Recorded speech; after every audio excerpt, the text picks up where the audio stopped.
Hello, I'm M.K.Davis.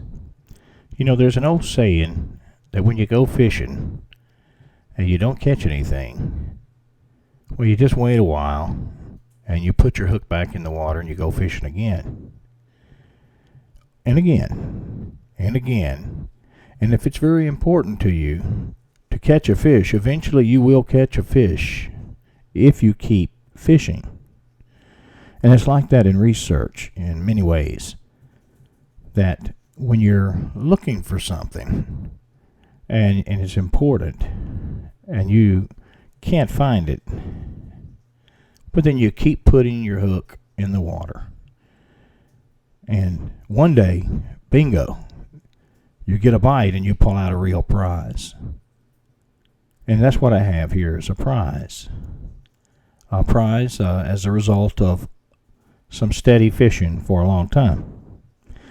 This is a scientific paper that was published in 1967, and I'm not going to give you any of the paper. I'm just going to show you the pictures. And this was a skull.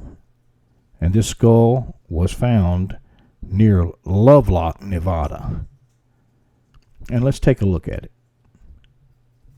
Yeah, it's a very unusual looking skull. Notice the brow ridges and almost a lack of a forehead from this very ancient skull.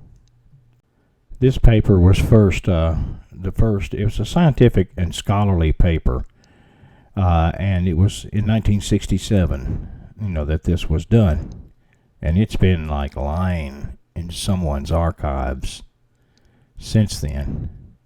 And certainly a skull of this nature would have been a sensation had it been given proper attention. But instead, it languished in a drawer somewhere. But the cat's out of the bag now. Just take a look at this thing. When Sarah Winnemucca, the Paiute princess, mentioned this war that her people had in ancient times with red-haired giants, people of today didn't take it very seriously and said, well, this is a myth. Now, after looking at this skull, do you still think it's a myth? Her people have never forgotten their history. It's passed down in oral tradition, but it's just as important to them as written history is today. So take a good look at the skull. Take a good look at it. Could this be what they were talking about? Could this be who they fought?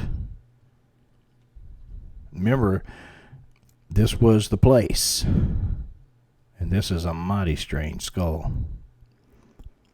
I thank you for your time.